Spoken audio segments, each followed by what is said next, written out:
Hey everyone, and welcome back to the Firefighters Podcast, where we seek to develop, inspire, and motivate the world of the emergency services operator through a series of wide-ranging conversations. Now, before we go any further, just hit that rate, follow, or subscribe button on whatever platform you're listening to. It's a key performance indicator for us and helps us reach even more people. Now, here's what we've got for you today. Today's episode is a little different because this is not a conversation that necessarily begins with fire or an incident or a command decision or a line of duty lesson or even any kind of technical breakdown on tactics. It begins with something that every firefighter really knows quite intimately: a length of hose. Not a glamorous piece of equipment you might think, not something that usually gets much attention outside of the job, but for firefighters, hose is part of the language of the fireground. It's dragged through streets, stairwells, smoke, mud, broken glass, heat, and chaos. It's charged under pressure, it's trusted in moments where seconds matter, and it's part of how we protect life, property, each other, and the communities we serve. And then at some point, that hose reaches the end of its operational life, and most of us never really think about it after that. But today's guest looked at the same discarded fire hose and saw something very different. She saw value, she saw history, she saw strength, she saw a material that had lived a very serious life, and perhaps most importantly, she saw a possibility where almost everyone else just saw waste. My guest today is Kresse Wesling, CBE, co-founder of Elvis and Kresse. Along with her husband and co-founder Elvis, Kresse built a business that began with a very simple but radical idea. What if decommissioned fire hose did not have to end up in landfill? What if something that had already protected people could be rescued, transformed, given a second life? And what if that second life could continue to support the fire service family? That question right there became the foundation of Elvis and Kresse. This is a brand that's probably known by every firefighter in the UK. A purpose-led luxury brand built around rescue materials, transforming them into craftsmanship and donating 50% of the profits to the firefighters charity. What all about this story is not just about sustainability, but it's also about perception a little bit. It's about the ability to look at something written off by the system and ask, is this really waste? Or have we just stopped seeing its value? It certainly matters in the fire service, because firefighters understand waste in a very real way. We see damaged buildings, broken lives, lost possessions, exhausted crews, old kit, old ways of working, and sometimes old ideas that have outlived their usefulness, perhaps. But we also understand service. We understand duty. We understand the emotional weight that can live inside ordinary objects like a helmet, a tunic, a length of hose, a station, a watch, or maybe just a person's name on a board. These things carry stories. And Kresse has built something extraordinary by refusing to strip those stories away. Instead, Elvis and Kresse preserve the marks, the scars, the character of the material, and they take fire hose that has had the first life protecting the public and turn it into bags, belts, wallets, homeware, and beautifully, truly beautifully crafted products that will still carry a memory of where they've come from. Value does not always disappear when something reaches the end of its original purpose. Sometimes it just needs someone brave enough, stubborn enough, and imaginative enough to see what else it could become. So today we're going to explore the origin story of Elvis and Kresse, from the moment Kresse first encountered decommissioned fire hose in London through to building a globally recognized brand with purpose at its core. For firefighters listening, I think there's a lot in this episode that goes way beyond just the products themselves. Hopefully you'll think this conversation is about how we see things, how we see waste, how we see legacy, how we see responsibility, and how we decide what is finished and what might still have work left to do. Because one of the most dangerous phrases in any organization, I think, is, that's just how it's always been done. You've heard it before, right? Kresse's story challenges that. So without further ado, this is my conversation with Kresse Wesling, CBE, co-founder of Elvis and Kresse. And if this episode gives you something useful, share it with someone on your watch, your team, your station, and your service, because these conversations only matter if they help us think, lead, and serve a little bit better. I'll see you on the other side. Tell me about the discovery story, because I don't want to make any assumptions. It's like a global brand, but I don't want to make assumptions of the listener, because my context is like 2005. I think I read a story that you guys first saw that one. Give us the origin. So I moved to the UK in 2004, and pretty much from the first day here, I was looking at different wastes. I'm kind of weird that way. You know, I went on a tour of the sewers. I went to lots of waste transfer stations. This wasn't a first date or anything with your partner, was it? You didn't move here. Let's go on a tour of the sewers. No, I do feel slightly bad for him though, because the first ever holiday we went on, I made him spend 2 of the days in a landfill site and on this beautiful island in the Philippines. So, Oh, God. he knew what he was getting in for long before the fire hose. Um, but yeah, the so I was in London, and I'm I just eventually running went. date nights through my head now. I'm like a series Yeah. of different date nights that you'd go on. Sorry, He go does on. say, he even says now, he's like, you're actually, he thinks I'm really high maintenance. He's like, I can't buy you flowers. I can't buy you jewelry. You're not interested in. He's like, so I have to really struggle to come up with these things that you're going to be interested in. And yeah, and I guess so. I'm sort of an odd kind of high maintenance. Bless him. Um, but yeah, the first couple of weeks in the UK, I was just trying to get a picture of, what is this culture really about? And to me, the windows into a culture are what do people eat and what do people throw away? Um, and I'd so never I thought spent a about it lot of that time way. in these Yeah. landfill sites and waste transfer stations. And then I saw a fire hose and I thought, oh, that's weird. And I signed up immediately to do a course in ISO 14000, which was sort of an environmental management course that Mhm. lots of at the time, even though effectively all that is record keeping, like how much water did you use, how many materials did you use, Mhm. etc. At the time, it was what you could do environmentally because this is Mhm. 20 some odd years ago.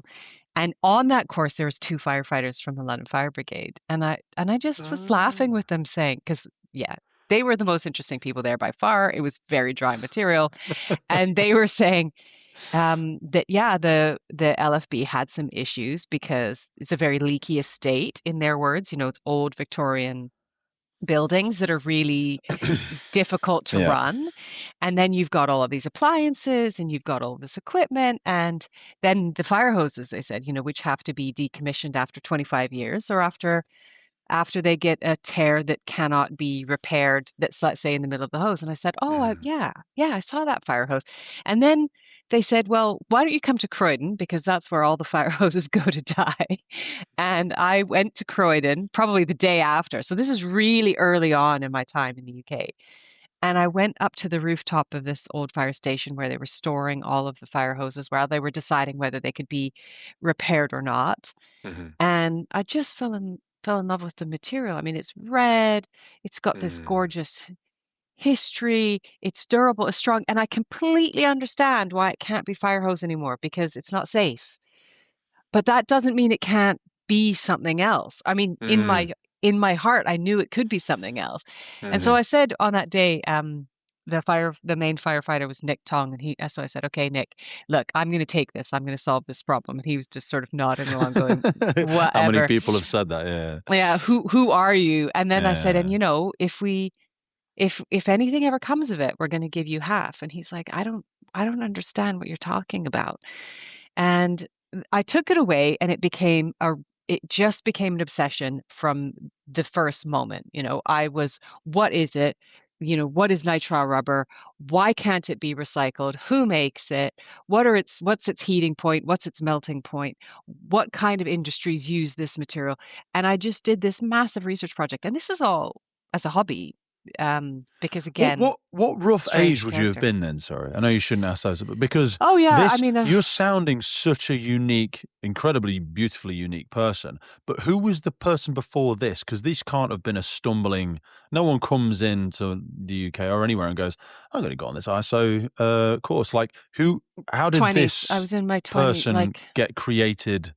Who had such a passion for reducing waste and environmental impacts and the longevity of the damage of the products that we're doing to the world, like because I feel like I'm joining you halfway through the story. I know this is the origin story of Elvis Kresse, but like Mm, I feel like for people to get this even more, mm, that mindset is even different. Where did you get yeah. that from? Okay. So if I go, I think every business probably has the short story and the long story. So I think it's right for you to ask. I mean, I was born in Western Canada. I had a really crazy childhood that was just beautiful and wonderful, and a lot of it was spent in nature. I was Yeah. part of a pack of kids in my neighborhood which were feral and spent most of our time in the river valley. And the North Saskatchewan flowed through our city, and it was a wild space. And we spent a lot of weekends camping in the wilderness and in the foothills of the Rocky Mountains. Um, and I and camping in Canada is different. Certainly for me, it's like getting in a canoe and going down a river and seeing no people and not Mhm. being able to wear deodorant because you don't want to attract bears with your smell. You know, it's not a field where there's 20 tents In the lined up next to UK, each other. people have been like, you've been like, oh, this is a real campsite, and you're like, what? Why is there so Yeah. many fences everywhere? Why is there Or running people. water? Why is the cars parked everywhere? Yeah. You're like, this isn't camping. What the hell is this? And we would This call is that camping. We yeah. call like fancy camping, like glamping. It's got a whole hut and Yeah, a yeah, yeah. bar and a fish and chip shop, and it's Yeah. like you are like you're the origin story. Yeah, we are a sort of a bell tent with a family of five But people and want in the that, middle of don't nowhere. they? We I would think we would all love that. I've only I ever done think that they twice. do. Once in Canada, and actually Yeah. once in Canada. Once in Oh, okay. Australia, sorry, and once in Canada. I only went to Yeah. Canada for a brief period of time when I was in my teenage years when I was playing Okay. ice hockey out there. Oh, And wow. we spent like 3 days. We did some lacrosse and we stayed in tents. But even that wasn't like camping like you because we were about a couple of miles away from the sports facility. But it's Okay. so beautiful, Canada is. It is. It really is. And I think the only way I can explain it is that I had these profound natural experiences, swimming in a lake and kind of being the only person there, or cross country skiing through a very pristine wilderness and sort of being the only person there, or walking with my dad and seeing a baby moose on one side of the pathway and a mother moose on the other side of the pathway, and then him scooping me up and putting me on his shoulders and walking backwards because walking between a mom and the baby moose would have been catastrophic. Game over. Yeah. But you see things like that, and the only thing that I can explain is that that was the start of me really feeling like I was accumulating debt. Okay. So I have people say that they do things out of guilt, and I don't. I do things out of debt. And I owe a debt to the natural world for the gifts that it gave me as a child. And that debt is something that no matter Love what that. I do, I will never repay. But I'm gonna try. I'm gonna try really hard. So I had that growing up and I felt it really keenly. And I was always trying to, when I was thinking about what I wanted to do when I grew up, which may never happen. I was trying to think what job could I do that would allow me to give the most. And at first, I thought for a while I was going to be a vet. This is when I was really small, and then I was going to be a politician. I gave that up relatively. I did politics at university out really idealistically, and then I was like, oh my gosh, I can't do this because you can't create enough change. There's Then something I so thought law. catastrophic that like the people that should do it the most are interested the Yeah. least because you should be a goddamn politician. Like Yeah. you should smack some heads together and people, I'd vote for you in a heartbeat. But I totally understand what you're saying. The But it's system also doesn't really sad like that head smackers. it's so sad that I agree with what you're saying. But Yeah. sorry. But yeah, so politics, and then when right after university, I got an amazing job in Hong Kong, and it was working for a small venture capital company, and they were not green at all. These people, if it made money, it made money. It could be deeply unethical. It didn't matter. But I was hired as sort of their, due diligence research person, and it was such an education. I worked for them for 2 years, and I saw all of these entrepreneurs who'd had an idea and could just put it into the world, and Mm, and two or three of them were really green. Okay, mm, one of them was doing this extremely disruptive green air conditioning technology, and they only invested in machines, like hard technology, so not software and stuff like that. mhm. And I just fell in love with I suppose entrepreneurship because I thought, okay, this is my character. I want to fix something. I just need to start fixing it. And all you need really as Mhm. an entrepreneur is then to overlay the discipline of it making more money than it loses. Because as soon Yeah. as you can make any money at all, you've got permission to do whatever you want. You can Mhm.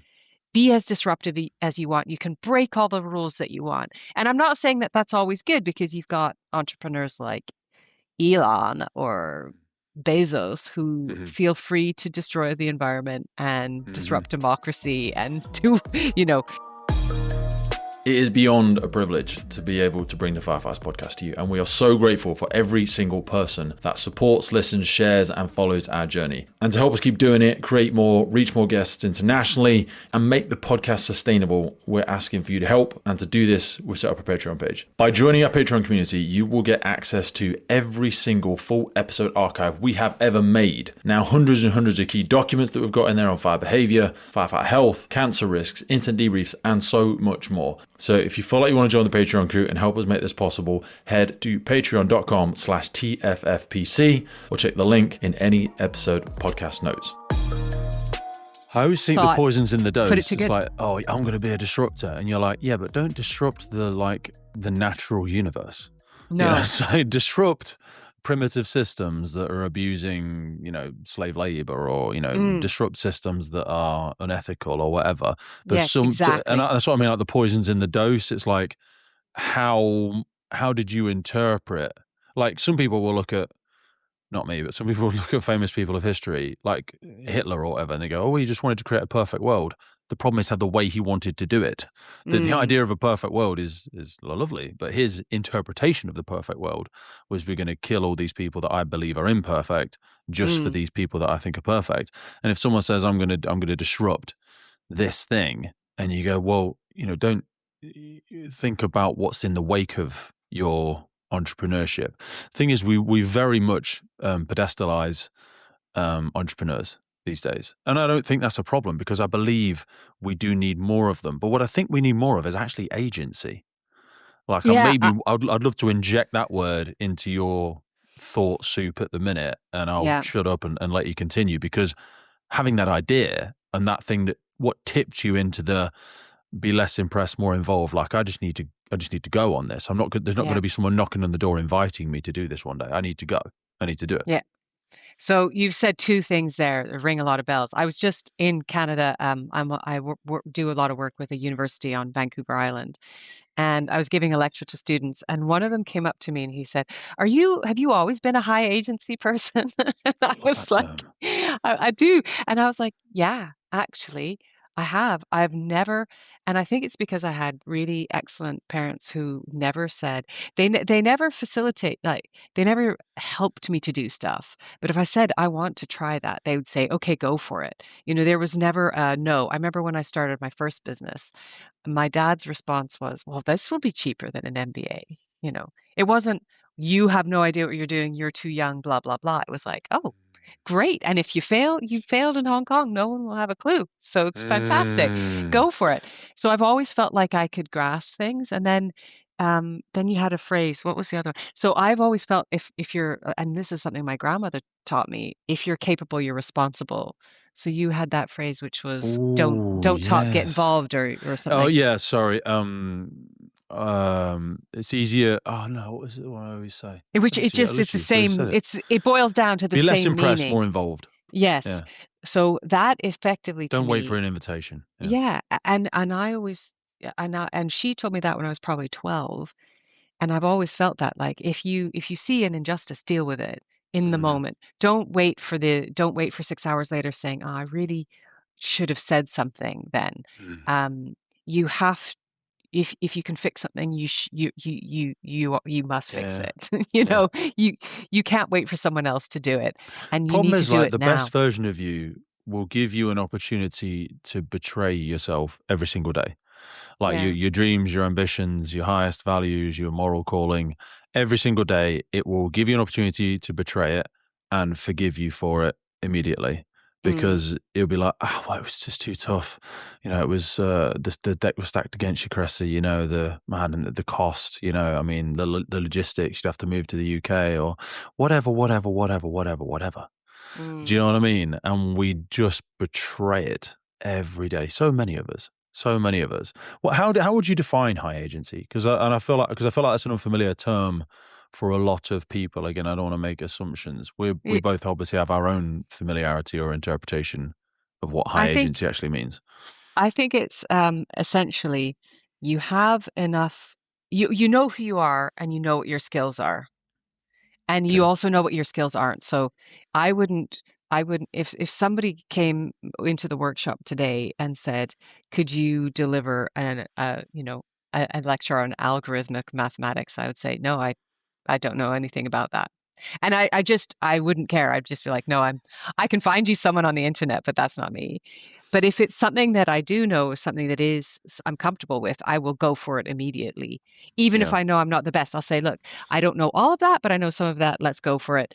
And Yeah. I don't, and so I think it's people I think someone with high agency, someone who knows who they are and knows what their skills are and isn't afraid to use them or deploy them in any situation and I feel and like is it's that last fine with element, failure. Yeah, definitely. fine with Yeah, failure. yeah, Yeah. yeah, yeah. That bit. I think it's how much can you shorten the gap between what you say you're going to do and what you do. Yeah. Do you know what I mean? Or Yeah, yeah. I mean, that's how another. short is the gap between? We have that quote up on the wall, which is "You are what you do, not what you say you'll do." It's a Carl Jung quote, and Oh, it is a that's like, Carl Jung quote. yeah, it's on the Yeah. wall It's the because same. I think it's yeah, interpreted again as like excellence is not a it's not a character trait, it's like a lived experience. it's a You are habit. what you do. Yeah, it's a habit. Yeah, Therefore it's a habit. It can be yeah, learned, it can be taught. Because aspirations and hopes and even goals, all they are is really intentions. You're just stating an intent. I intend to be a good person. I intend yeah, to make a difference. I intend, I intend. What you're actually doing right now, yeah, today, that is who you really are. You know what I yeah, mean? That's the biggest aspect of it. So okay, that's good. I get some more of the context now because yeah, otherwise people won't understand how this mental concrete got formed because it seems like yeah, your mental concrete is different to a lot of other people's. You know what I mean? Your North Star seems to be orientated different than a lot of people. So that's the mindset that you came to the UK with. yeah, Cycle me back forwards. So you've been to London, you've been rooftop, you've seen this hose, and you've got this proverbial bit between your teeth. yeah. And then and then the research began and the research was so disturbing. Okay. So I then went to the British Library because this was before the smartphone and you could just Google everything. At the British Library, I was saying, okay, well, how much waste is there in the UK? And we, at the time, our record keeping, I would say, is overall poor. I mean, I could find out that there was 100 million tons that went to landfill in 2004. I then had to like put that into buses or blue whales because it was such an The mind just unreal can't amount. contextualize that number. It's It's just like too when you say there's a billion stars in the sky, you go, it's too much. okay. So there was that, and then we knew that 30% was construction waste, 30% was household waste, 30% was commercial waste. Okay, that's fair.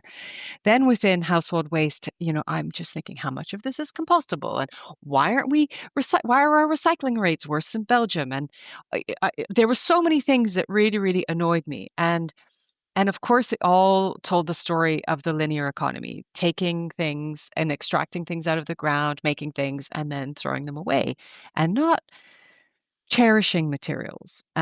So there was the waste, but I was researching it, and then I was researching nitrile rubber because that's what fire hose is, and I was trying to work out where I could slot it in. And to be totally honest with you, Pete, I thought I'd be able to make 6 or 7 phone calls and find some other industry that wanted to deploy this material. I Hmm. thought, Hmm. I'm just going to be a little matchmaker and I will find a way. And then I'll go and solve another waste problem and then probably get a job. Um, It's a bit and like that's just old not what happened. tires that are made into rubber crumb Yeah. for horse menages. Yeah. I found that out when we had some horses. I was like, "Where's all Yeah. this come from?" And it's just Yeah. recycling tires, Yeah. just crumbling them all up, and you're like, Yeah. "Oh, interesting." Yeah. Tires. And tires is a huge problem. Huge issue. I still don't think that's not even probably takes a chunk out of the waste that's No, created from old tires, but no, it's a little bit, we I don't have a suppose. real solution for tires No, either. we don't either. So then I had the two things that I sort of happened at the same time. I found again at the British Library this study on the fact that nitrile rubber has been used by the luxury industry for a long time, and I was like, Mm. well, that's weird. And I didn't know anything about luxury, so I then started researching luxury, and this is where I suppose I really what really made me, mad enough to to propel, or what Yeah, really was that the World Wildlife Fund had done commissioned a report on the luxury industry, asking how good is it for people and how good is it for planet, and all the major players globally failed, and yeah. and And this is where I think, if you want to go back to someone like Hitler, like to me, Hitler is a structural failure because he didn't care about planet and people. He was willing to destroy both. Um, Mm. and Such a shame because he was a great orator. but He was there's a lot that great speaker. Just the stuff he spoke on was pretty it horrific. was And obviously the actions and the intent and the plan and the was model. rubbish.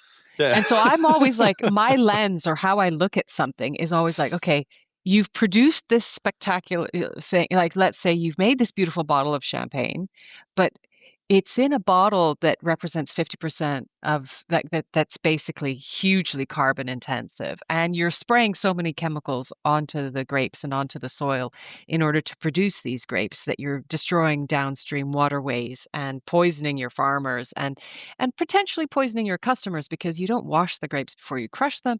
Yeah. So I look at everything like that and go, if you fail people and you fail planet, you fail, period. Because and this is the real crux of it. I think it should be illegal to profit from the exploitation of people or the degradation of the natural world. I've been wearing Gore-Tex for nearly 2 decades on the front line, working in hostile environments, tackling challenging incidents from firefighting to water incidents and in urban search and rescue environments. Gore-Tex have a well-earned reputation for protecting professionals in the fire and emergency services through their family of highly innovative, waterproof, breathable moisture barriers that exceeds global performance standards and are trusted worldwide. Gore-Tex, going further together. It should be illegal to profit from the degradation of the natural world or the exploitation of people. 1,000%. Yes. Absolutely 1,000%. Yeah. Is So there far, is there a nobody problem? disagrees with that. No, yeah, this is the Except problem for though. capitalism.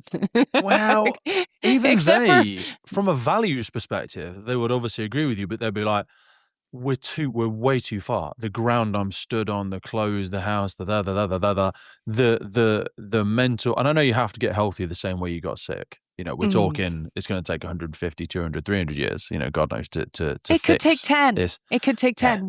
One legal change, and we could Legal get this change, done. intentionality, Yeah.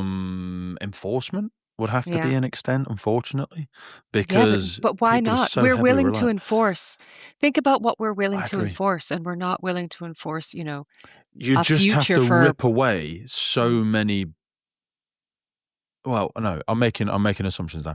I would assume we would have to rip away so many what people would perceive as essential necessities from their life to be able to cycle back energy production, food production, clothing production.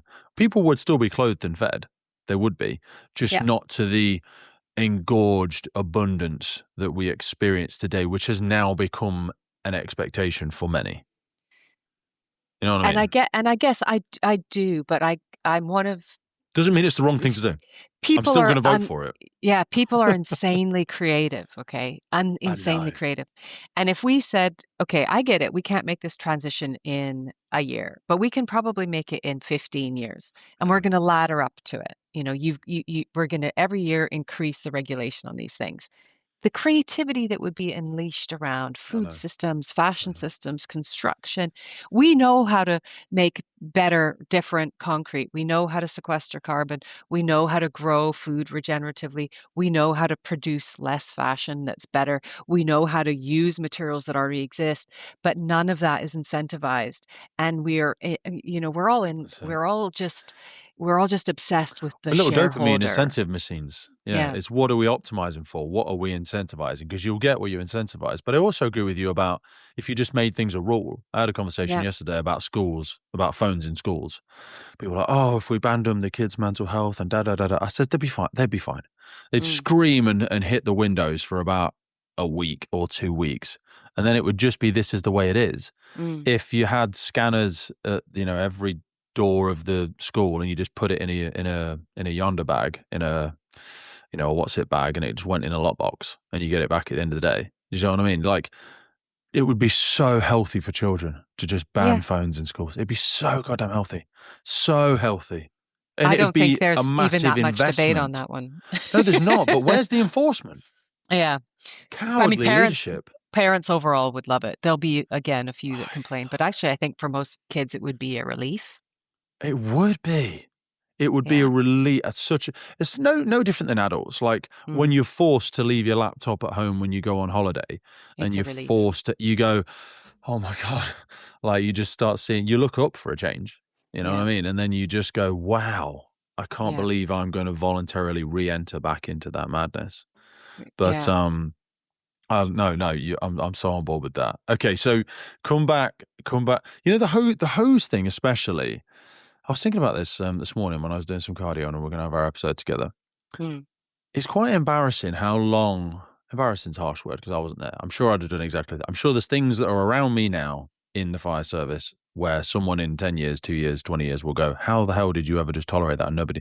Do you remember the story of everybody, somebody, and nobody, where it's there's an important job to be done, and everybody was sure that somebody else would do it. Somebody else would do it. Anybody could have done it. Nobody did it. Somebody got angry because they thought it was everybody's job. Everybody thought anybody could do it. And nobody realized that absolutely no one was doing it. And then we all blamed somebody because nobody did what anybody could have done. I look at the fire hose as one of those things. Because when it's everybody's responsibility, ownership just gets vague, doesn't it? Nobody does anything with it. I think it's because probably it was very diffused. Nobody saw it except for the guys in Croydon, because you guys would have been decommissioning 1 or 2 hoses a year. So it would never have looked like a big amount. And even okay, compared to some of the wastes I've uncovered, fire hoses is so niche, it's so small. You know, we're talking about 3 to 10 tons a year in the UK, whereas leather, you know, which is another material we tackle, is hundreds and hundreds and hundreds of tons, 35,000 in Western Europe, 800,000 tons globally every single year. And that's not leather waste. That's not post-use. That's just offcut. So it's not the biggest problem. So I think it was hard. I think it was hard to see. And then the team in Croydon, their job was to patch it, repair it, get it back out. And it was, you know, this is a hard-working crew. So I think they would have been like, well, that's the stuff we just can't save. And then, I mean, then it's sort of a time and opportunity cost. So for me, it was a joy to come along and be that person that found it. It was then amazing to discover you could use it for luxury. It was then amazing to discover that luxury sucked as an industry, and that really it was ripe for my kind of disruption and for a different voice to emerge. And it was easy for us to then luxury so bad? At reusing. Oh, they're all bad. They're all bad, but I think people have an I don't know any of them, so I don't know. They're all bad. All of fashion is bad, right? But, I mean, okay. I wouldn't be surprised. Yeah. Barring the highlight companies, they're, you know, the small, beautiful companies like mine. Fashion is a ridiculously horrific industry, and so is, you know, big food, big fashion, but all of that. But when we started, it was really easy to lock in this DNA. You know, we're not using a new material. So we start with rescue. That's DNA pillar number 1. The second is that we are going to transform it, because I love fire hose just as it is. If I could just have stacks of it around, which I do on the farm, I'd be happy with that. You know, I could, if someone asked me to take over the Tate Modern next year, it would be beautiful, but there'd be stacks of different provocative waste. It's just sexy to look at in stacks, isn't it? It is. It really is. And then, so we rescue it and we transform it, because I want everyone to love it. So I want to fill it with utility, craftsmanship, and purpose. Then we give 50% of the profits to the firefighters charity, because why not? That was a big decision. It wasn't. It might have been no. It might have been an easy decision, but it was still it was a big decision. I don't even think it registered, because, like, honestly, you've got to make it, you know, charity and sustainability sometimes are a privilege. Profit is surplus, okay? Profit is what is left at the end of the year, and we have, if we want to have a truly circular economy where all the materials flow all of the time and it works like a natural system, then capital has to flow too. You can't just have all of capital being extracted and accumulating in the hands of the few. If we want innovation, then capital needs to flow around. And then, you know, when we first I had said to Nick, I was like, right, we're going to give you half. And my initial intent was like, we'll give it back to the London Fire Brigade. But they're like, oh no, we're a public sector organization. They're like, that's going to be too weird, like that. And plus, you were probably thinking small then. You maybe didn't know there was. Yeah, I didn't know, because you go to Australia or Canada, sometimes the departments are all interconnected and it's actually Yeah. just one. But the UK's, we're very little regional weirdos, like Yeah. everywhere. We don't talk to each other for some reason other than No, podcasts. and Nick then said, well, what about it was the firefighters charity was then called the FSNBF, right? The Fire Yeah, Services benevolent National fund. Benevolent. And thank goodness they changed the name because that was just really Terrible hard to branding. communicate. Firefighters, police officers, and first responders are now stepping into environments wired with more high voltage than ever before. Everything from electric vehicles to solar panels feeding direct current through compromised structures, overhead power lines, and illicit drugs factories with improvised lethal bypasses. Any single strike in the wrong place in this type of environment can turn things fatal very quickly, and that is exactly why we've partnered with Jafco. You already know who Jafco are. They have been relied upon for decades for sturdy, get-the-job-done equipment, and they are not resting on their laurels. They are evolving to face the challenges first responders are handling today through their insulated tool range. These are purpose-built for the scenarios where contact with hidden electrical hazards isn't just possible, it is increasingly likely. Their insulated tools are engineered for real-world abuse and use, designed to keep firefighters, police officers, and all first responders alive in environments where electrification is outpacing policy, equipment, and training. And you know this. This is the kind of innovation our sector needs and the kind of investment organizations should be stepping up to support if we are serious about protecting first responders from fatal consequences. So a massive thank you to Jafco for backing the podcast and backing the crews on the ground. Go check them out, learn what they're doing, and bring that conversation into your service because this isn't about the future, it's about right now. But then when I learned about how it started and what it did, I was like, why wouldn't you support this organization? It's incredible. Also, like the genesis of it, there was this amazing guy who was in World War II. He was he was a sort of on-call firefighter or volunteer firefighter, and he was devastated that there was no provision for widows and orphans of firefighters after the war. He was like, what are we going to do about this? And he was a business person, so he went away, bought loads of land, built apartment buildings. He was just like, I'm capable, I'm responsible. He just started dealing with it, and then it morphed into the firefighters charity. And then when you look at what it does now and how efficiently it does it. I mean, £5 covers the cost of someone participating in a group therapy session. And when we know what PTSD can do, and when we know what we're increasingly asked the fire service to show up to, um, given sort of the drug overdoses and suicides and all these other things that we're really putting the fire service on the front line of, then you think, gosh, this is the best £5 if I've Don't you ever think invested equally in my though, life. like they need to get better at marketing as well? We have them on every now and again. And I'm not saying they're bad at marketing, but I'm saying they've got one of the best products and it's like they hide it in the woods by accident. Because it's a skeleton crew and because they don't have the very few corporate comms people that they do have are great, but I just think you've got so many good news stories here. You've got so many good news stories. You're made of good news stories. Yeah. And I part of the think it's stuff that we hard do also for supporting them now. charity. Yeah. I think it's hard for hard. charities because they want to be efficient and lean with their money. They don't want to spend money on marketing. I genuinely think that they're like, we want to put all our money into the rehabilitation services and the mental health and so I think it's hard for them to It prioritize it. is. But It's I do hard to think justify it. they've gotten Yeah. dramatically better over the time that we've been working with them, like dramatically. Ronnie Green was the guy's name. Yeah. I'm just looking at it again now. In September 1940. I mean, just amazing stories. Isn't that amazing? Stories. The first initial donation was £24. That's a hell of a lot of money back in the 1940s. Yeah. So you started that up there.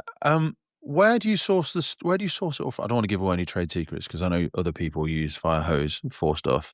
But as I've traveled around the world, it's remarkable that you do find it in so many different colors as well. And I recognize that fire hose has got many more lives than I ever really realized. Oh, it's used in all kinds of.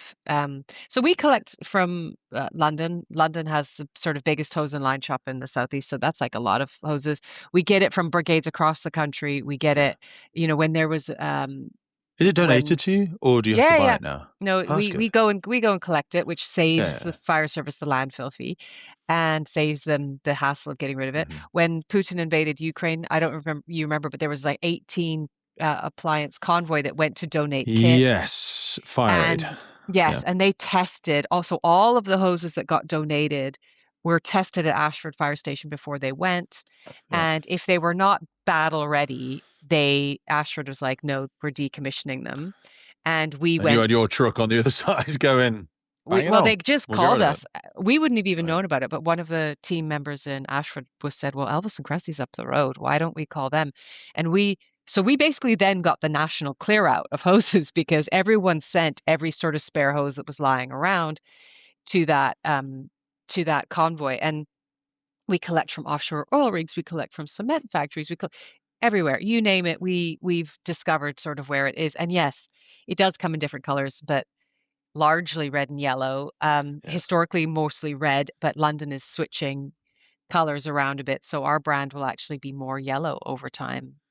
Why are they Mhm. shifting to more yellow? Yellows are typically 52 mil hose, the Yeah, big now Duraline 6470s.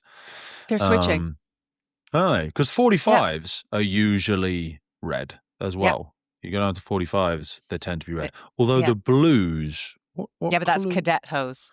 So the blue hose, That doesn't seem. I'm that's reaching why it's now. so rare. That's why the blue hose is so rare because it doesn't get the same kind of Does it ill last as well? treatment. It doesn't It's look as thinner. durable. It's this. It's They're a a, lot thinner. it's thinner, yeah. Yeah. But for our purposes, it's definitely as durable. But I don't know, as a fire hose, It's like, probably easier to manipulate for a different sort of. You could probably make different products with the blue one, I would yep, imagine, because I bet the yep. red is really hard to. We use the 45 for so the different widths are different thicknesses, and we use the narrow gauge hose for different things. We use that for straps and smaller pieces for sure because it's more flexible. So let's go to what was the first product that you first thought of? I'm assuming your partner was just an automatic yes, or are you just a difficult person to say no to? Are you kind of like, I'm doing this either way? Do you want to be involved or not? Because it's kind of going this way. Because He with was the always world that's helping got so me. many problems, like, why did you zoom in on this one so much? Are you just Yeah, that romantic about the fire service or what?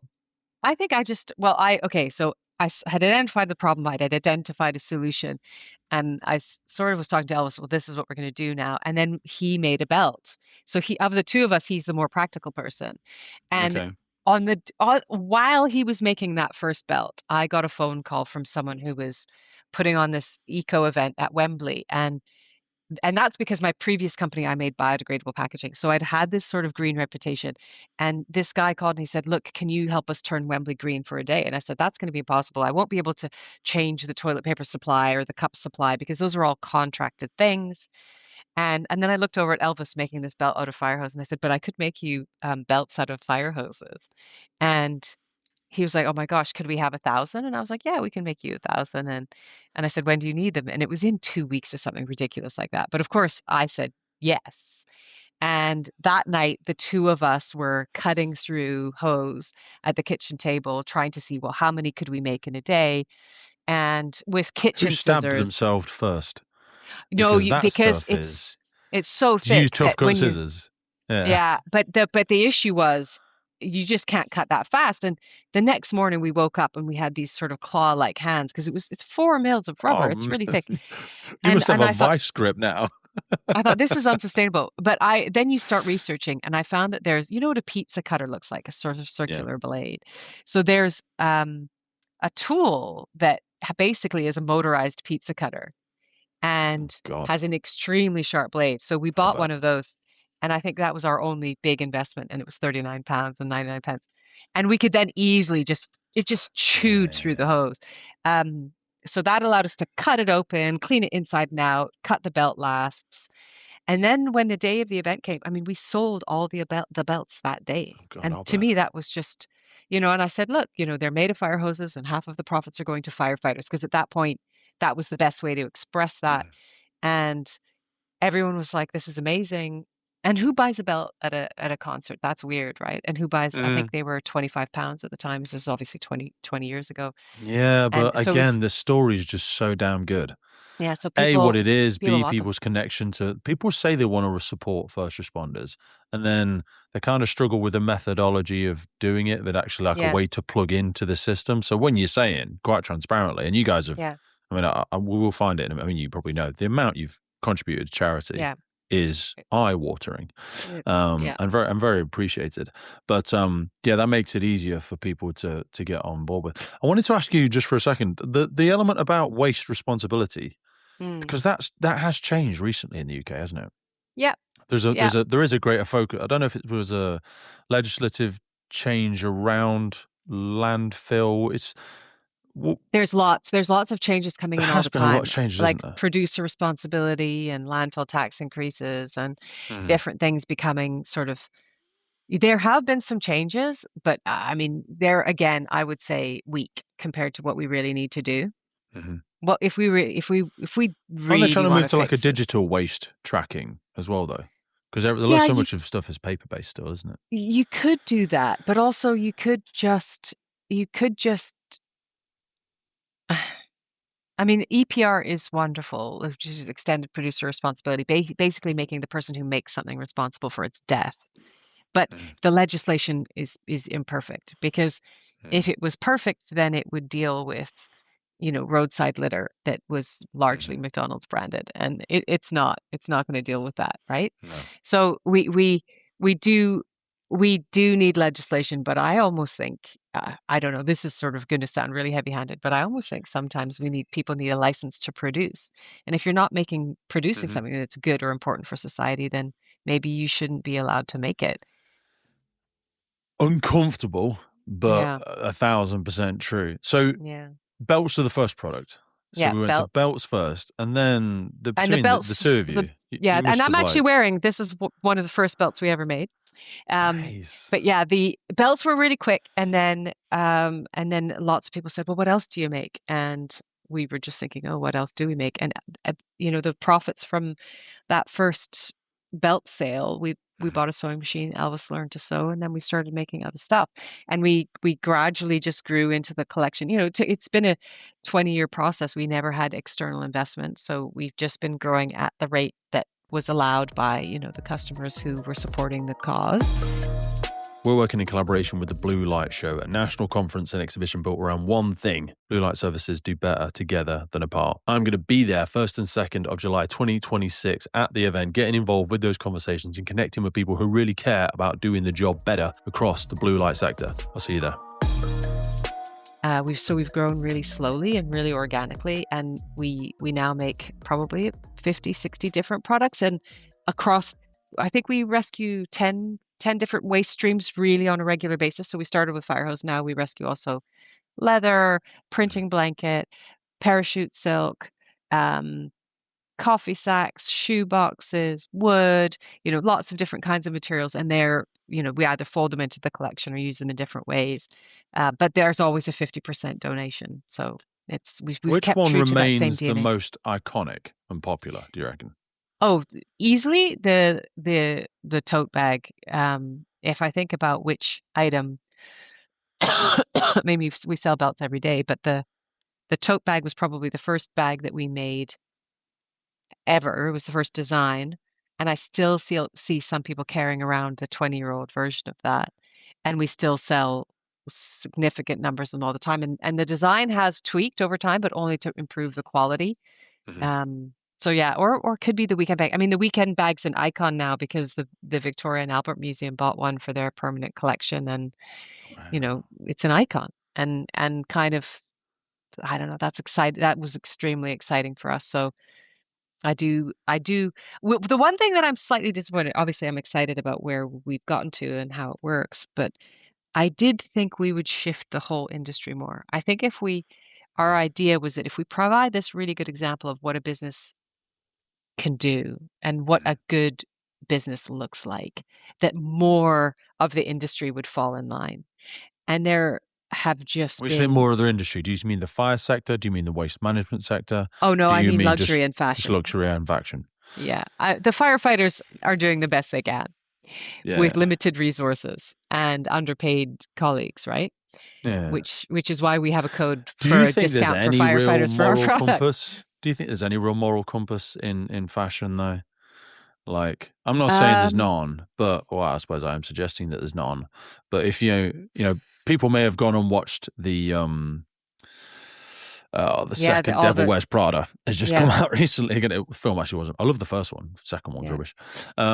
And it does portray a very, very dark and Mm, wasteful yeah. and almost sycophant like industry. And Mm, I don't. I like similar to maybe what I think you're sort of articulating is. I feel like wider society has gotten tired of it. mm. I don't think we don't idolize the Kate Mosses and the whatevers as much as I think we used to. I don't know. Maybe it's just I because I've actually gotten older. I think you're right. I think, and actually, this last Met Gala, which people used to absolutely love, and I th the fact that it's now sort of Bezos sponsored probably was the death knell. But people were looking at it like, why is this is gross now? Yeah, what This is is this? Yeah, this is gross. we And just I lost and the run I of ourselves. Yeah, and I it's not, and I'm not trying to say that the designers and the craftspeople that are making these things aren't skilled and talented, because they of course are. they are. Yeah, But why are we using that much skill and creative talent to produce one-off things that are unaffordable, and and doing that in order to basically celebrate the linear I economy? heard It someone say about fashion, like I've never seen such an incredible amount of people with such incredible talent being so busy, creating so much, and achieving so very little. mm, And I went, yeah, wow, and spending so much money yeah, to achieve so very little that's net positive for society. yeah, You're like, I was like, what a quote that is. yeah. But I was like, It's what an uncomfortable statement. I think a lot of the creative industries have had a pass on being ecological, and on being good for the people and good for planet for a long time, because they were creative, and it was just like, oh, anyone being creative can just do whatever they want. And You're a actually, maverick. You do weird it's stuff. not That's creative. fine. It's Yeah. destructive. And I don't, and Yeah. I've said this like for more than a decade now, I've been saying you can't be creative and destructive at the same time. You got to decide. Are you a creator or are you a destroyer? And a lot of fashion is destructive. So then, They are my, diametrically opposed, I suppose, aren't yeah, they? they are. So you make a So great you point. you got to pick. And that's what, but I did think if we provided this great example that a lot of the industry would change, and it just hasn't. So yeah, Is it I not maybe a I am disappointed. misinterpretation to the time horizon? Oh, you Do think you I not need to just wait think, another 20 years? I'm just saying, like, you're not finished, are you? I'm hoping you're not No, retiring, I'm definitely not going to, but wow, like I'm not, this isn't 3 years, this is 20. I know. Let's talk about the farm, right? And this is Yes. why, and it's important Your for me to farm is talk about, beautiful. My it's, God, that farm is beautiful. it's So it's because important. this is where it's not just a company, this is a lifestyle. This is a philosophy. So the business is an expression of our hearts, of what we believe to be a right way to live. If it's in service of a community, if it's in service of humanity, if it's in service of the environment. Mhm. And 10 years ago, Elvis and I were like, okay, we love what we do, but how we do it could improve. We're probably using too much water, and etc. And we kept trying to design how, if Elvis and Kresse is going to be regenerative, what does that look like? And by regenerative, I mean we have to clean more water than we use. We have to suck more carbon out of the atmosphere than we emit. We have to generate more renewables than we consume, etc. Like hard metrics. And every map we drew or every design we came up with came back to the idea of having a farm. So then we started looking for a farm. We bought the most affordable farm in the southeast, which basically meant it was terrible, grade 3 degraded pasture where most of the soil had been sold, buildings with failed asbestos roofs. Everything was just awful, and that meant it was cheap, but it also meant that we had this opportunity to bring it into a state of abundance. We we put in a wetland system. We treat our own waste and wastewater and the waste and wastewater from 3 dwellings. So water, tick. The water that leaves our wetland is cleaner than the tap water that comes in. Mm. which isn't that hard. How do you I mean, we define all clean? we're I'm all not a well. microbiologist or a toxicologist, Yeah, you but send it off. You send it off to a lab for them to test, okay. and ours obviously once it goes through the wetland system, it doesn't, the big, um, yeah. There's no pathogens in it. It's bathing Yeah. quality water. Put it through a charcoal filter, and you can drink it. It's clean. Mm. And then you've got we built a straw bale workshop. So the building that I'm in right now is made out of straw bales. So we've locked carbon into the building, but because it's so heavily insulated and well designed, we grew by 4 times, but we reduced our power consumption by 94.7%. We have 28 solar panels, so we create our own energy. We're mostly selling energy to the grid through the summer. We need to add some wind for the winter, but planning is a nightmare. Um, and then so from an energy perspective, we're pretty much there. And then we started farming because if you practice regenerative agriculture, instead of destroying the soil every year, you're actually building its health. And the healthier the soil is, the more microorganisms can live there. They happen to be carbon based, which means you're sucking carbon into the soil. It's just simple Yes, maths, I right? I heard a podcast of regenerative farming a couple of times, but I've heard one on Joe Rogan with a guy that's doing something Green Oaks pastures or something like Could this in be. America. Yeah, could be. Um, I really didn't realize how destructive general Farming is. farming is, Yeah. and it makes sense when you even just scratch the surface. Yeah. But we look at a farm in a Mm. very, again, romantic, historical, Yeah. God, back to nature. You know what I Yeah. mean? And you're like, oh, this is, I mean, they're not the worst people in the world. I mean, farmers are lovely people. They're a product of a system that they've been forced into largely. But, Mm. yeah, there's a real rape and pillage of nature that's kind of happening there as well, unfortunately. I mean, okay, so my grandfather was a wheat farmer in Saskatchewan, and they were basically told after World War II, they were like, you guys have to feed the world. These are the chemicals you need to do. Oh, This is it. no. But they didn't know. They genuinely didn't know. And the If we'd fact have that known better, like we'd have done better. Yeah. we would, but when you do know better, which we do now, because the data on regen is in, if you if you effectively get rid of all the death chemicals, funnily enough, nature thrives, biodiversity thrives. Um, and also, I guess my our theory here in the farm is that look, if you have healthy soil, you're going to have healthy plants. If you have healthy plants, they're going to produce healthier food. The data on that is that, a regeneratively grown carrot can be 8 times more nutrient dense than a conventional carrot. Mm. So do we need to produce more food or do we need to produce better food? Right? Quantity over And quality, yeah. when you pick a carrot from a garden, how good it tastes. And No, no. that's because we've actually evolved to taste nutrition. That good flavor, those polyphenols, that is nutrition that you're tasting. That tomato you've grown, that's nutrition that you're tasting. So local, seasonal, regeneratively grown food without glyphosate and all the rest of the cancer-causing chaos is actually better for you. And yeah, when people come to the farm, I want to tell them all these stories. I I want, want to come to your farm. We spoke about this before. People can yeah, come and, as long as they're yeah. not complete psychos and they send you a nice email and you probably have a Teams call and realize they're not psychos, they can rent it and they can come Yeah. and stay there. Are you looking for long-term people? We have a short-term rental here, and yeah, you're right. There is a multiple choice question that people have to answer in order to rent that place, and I'm going to email you about that after it's this. all about frogs. I And want to. um and then we do have a long-term rental as well that we're looking for. Actually, we're right now on the hunt for a neighbor. So if anyone listening to this wants to live on a beautiful farm in North Kent in a one-bedroom cottage, then get in touch. We'd love Gorgeous. to have you here.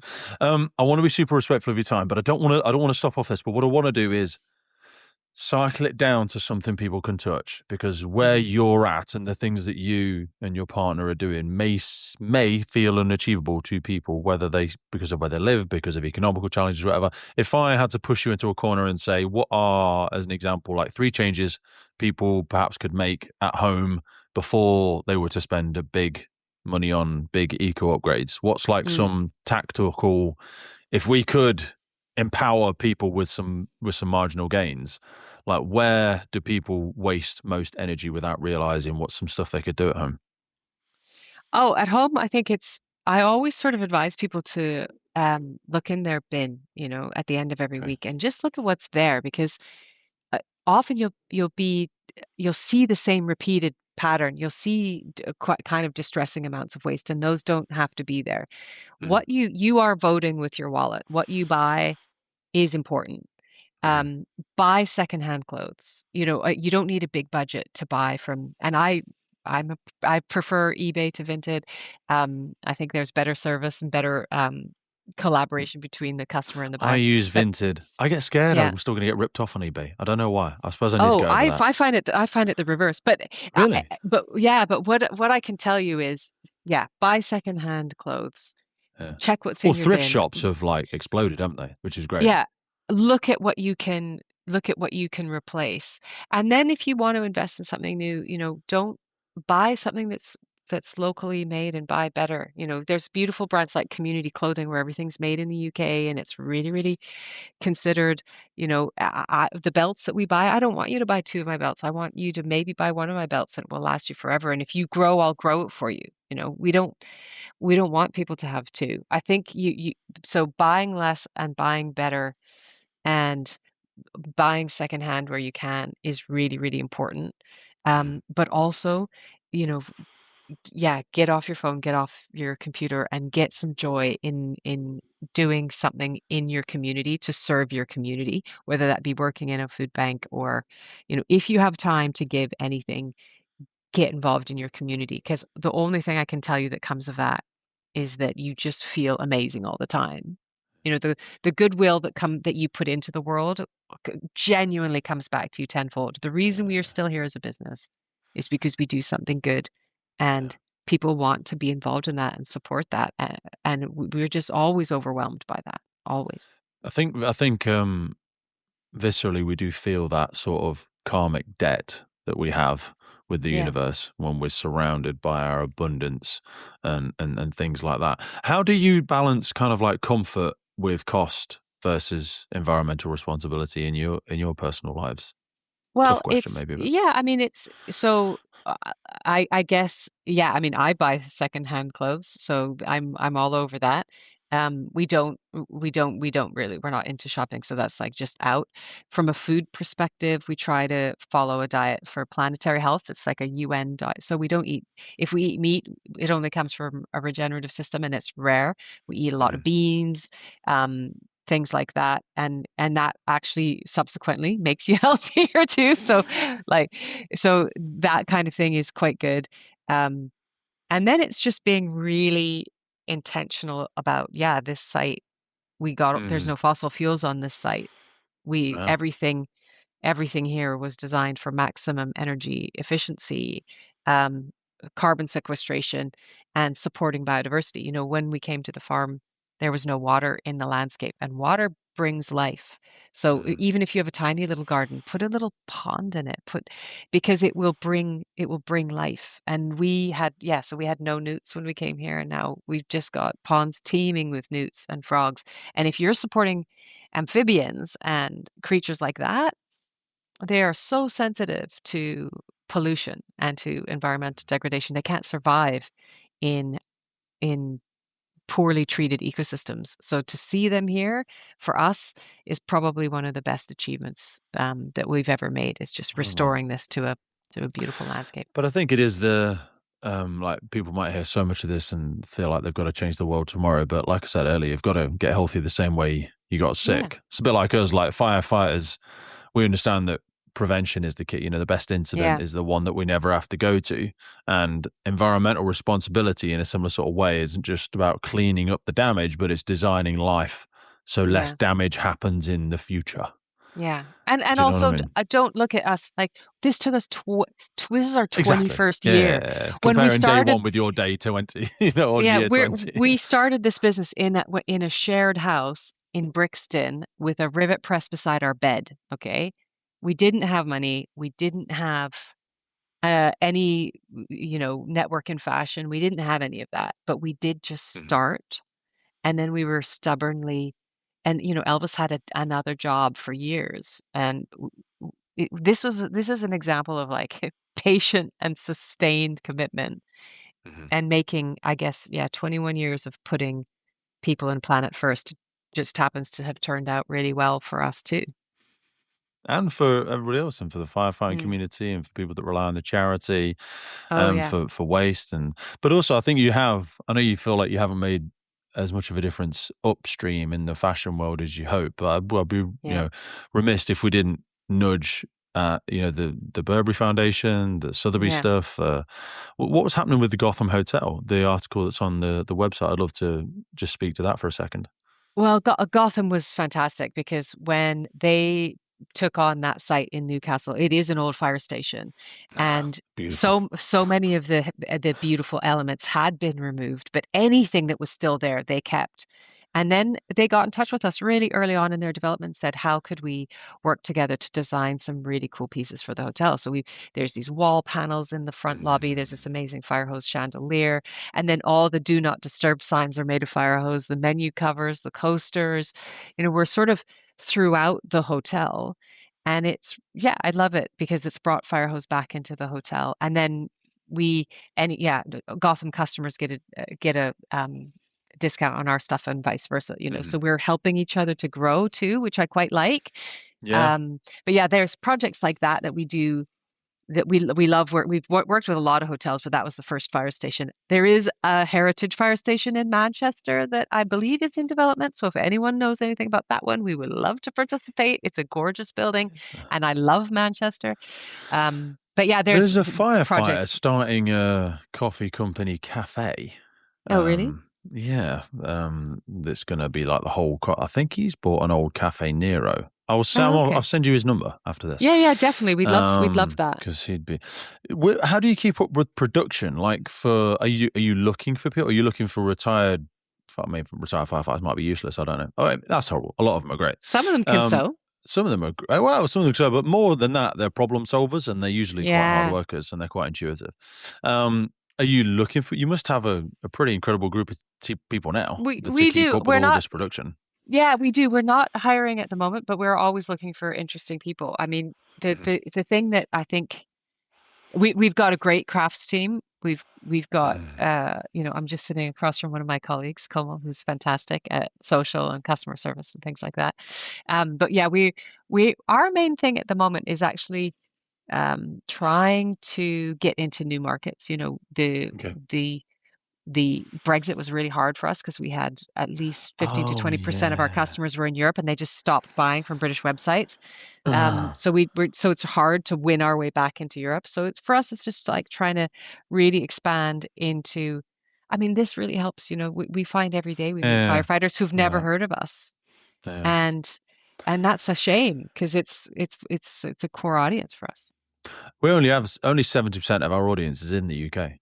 We have. Oh, I really? was at a high-rise masterclass in the Shard yesterday, and there was a couple of lads there from Portugal. There was one from Australia. There was one Wow. from Belarus. There was one from Scandinavia.